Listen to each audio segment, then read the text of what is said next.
السلام علیکم ورحمۃ اللہ وبرکاتہ۔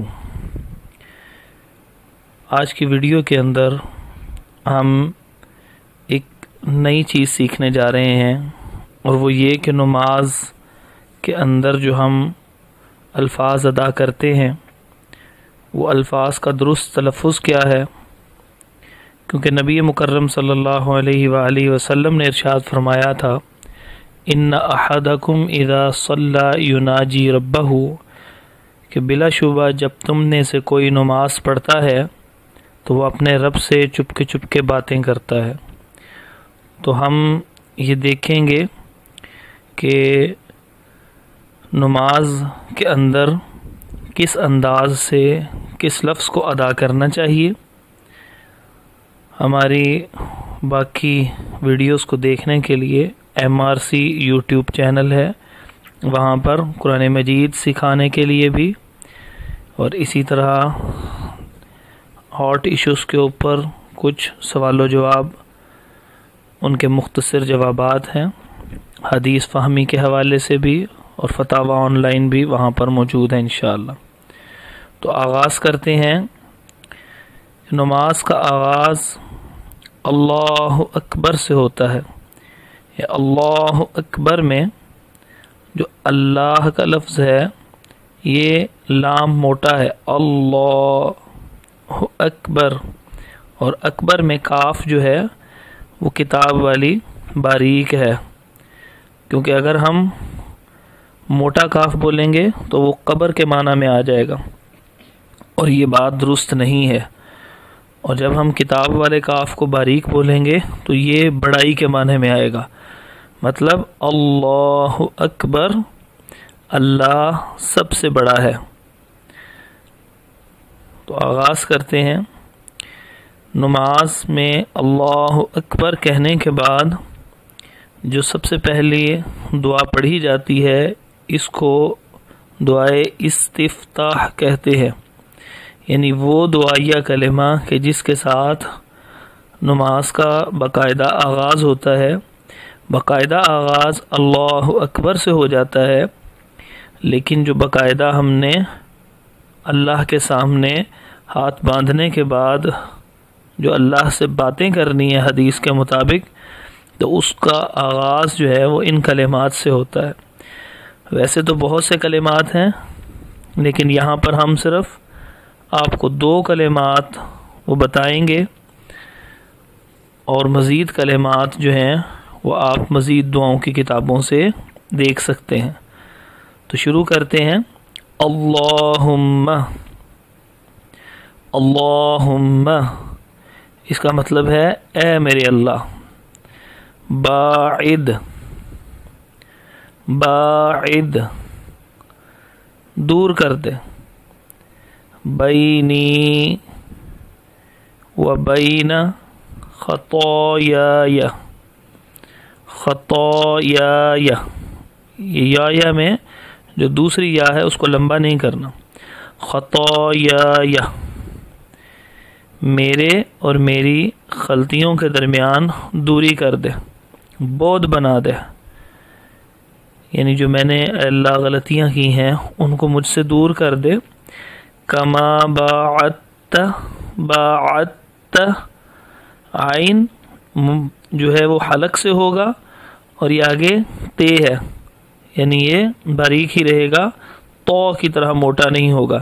کما باعدت، جیسے کہ اللہ تو نے دور کر دیا ہے، دوری ڈال دی ہے، بین المشرق والمغرب، مشرق اور مغرب کے درمیان۔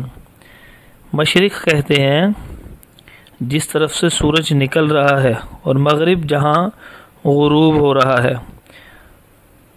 تو جس طرح مشرق اور مغرب کے درمیان اللہ دوری ہے، اے میرے اللہ میرے اور میرے گناہوں کے درمیان بھی اسی طرح دوری کر دے،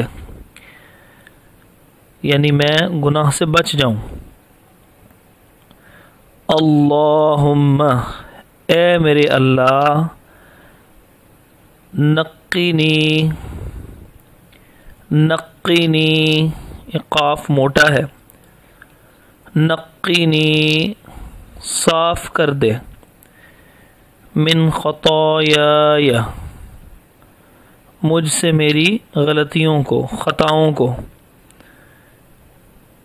کما جیسے، ينقى الثوب الأبيض من الدنس، ينقص یہ قاف موٹا ہے، ينقص یہ قاف کے بعد آگے اور ثا آ رہا ہے جس کو اردو میں سے کہتے ہیں، اور یہ بہت نرم انداز سے ادا کیا جاتا ہے۔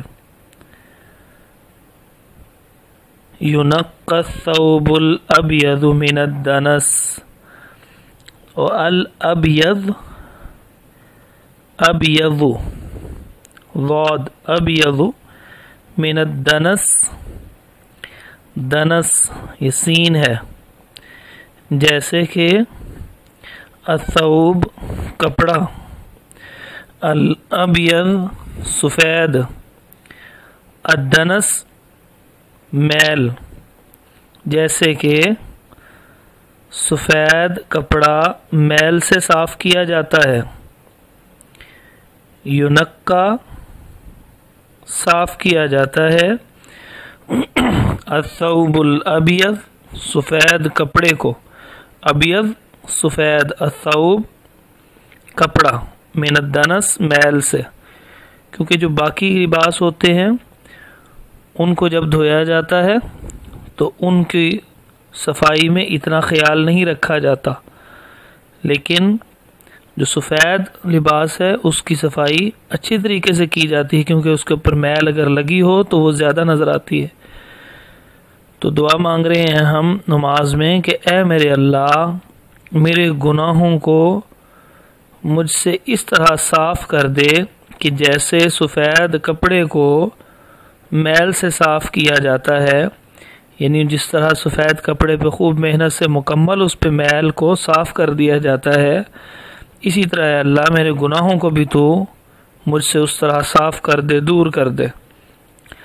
اللہم اے میرے اللہ، اللہم اے میرے اللہ، اغسلنی غسل دھونے کو کہتے ہیں، اور غسل کہتے ہیں وہ خاص شرعی طریقے سے نہانا جس کے اندر وضو کی طرح پہلے اعضاء کو دھویا جاتا ہے، پھر سر پہ پانی ڈالا جاتا ہے اور پھر پورے جسم پہ پانی بہایا جاتا ہے، اور غسل دھونا۔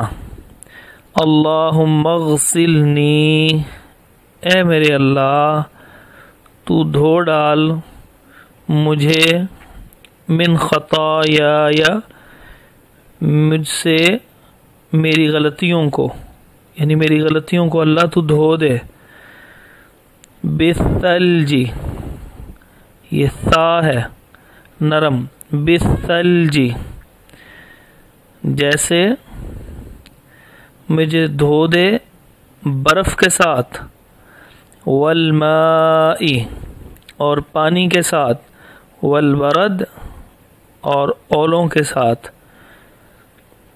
اس طرح میرے گناہوں کو دھو ڈال۔ مطلب انسان جو ہے اللہ کے سامنے اللہ اکبر کہہ کے کہ اے اللہ اکبر تو ہی سب سے بڑا ہے، ہاتھ باندھ لیتا ہے اور اپنے رب سے یہ درخواست کرتا ہے، جس کو دعائے استفتاح کہتے ہیں۔ یہ صحیح بخاری کی حدیث نمبر 744 اور صحیح مسلم کی حدیث نمبر 1354 پہ یہ روایت موجود ہے۔ اگر یہ نہیں پڑھنی تو نیچے والی دعا وہ مختصر ہے جو عموماً ہمیں یاد کروائی جاتی ہے، وہ پڑھ لیں۔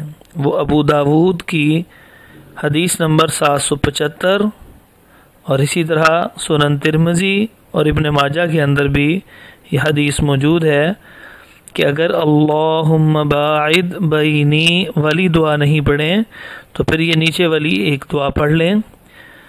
وہ دعا ہے سبحانک اللہم، سبحان سبحان، سبحان کا مطلب ہے پاک، تو ہم دعا کرتے ہوئے کہتے ہیں، ابتدا کرتے ہیں سبحانک اللہم، کاللہم، یہ کاف موٹا نہیں کیا بلکہ اللہ کا لام اوپر کیا ہے، یعنی موٹا پڑھیں گے۔ سبحانک اللہم، اے اللہ تو پاک ہے۔ کیسے؟ وَبِحَمْدِكَ، کہ میں تیری ایسی پاکیزگی بیان کرتا ہوں کہ جو تیری تعریفات کے ساتھ تو پاک ہے۔ وَتَبَارَكَ اسْمُكَ، اور تیرا نام بہت برکت والا ہے۔ تبارک برکت والا ہے۔ اسمُکَ، اسم اردو میں بھی نام کو کہتے ہیں، اور کاف تو کے معنی میں، آپ کے معنی میں، کہ اللہ تیرا نام بڑا ہی برکتوں والا ہے۔ وَتَعَالَى، اور بلند ہے۔ تعالی اعلیٰ سے ہے، یعنی بلندی سے ہے۔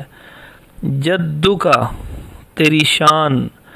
وَتَعَالَى جدُّکَ، اور تیری شان بڑی بلند ہے۔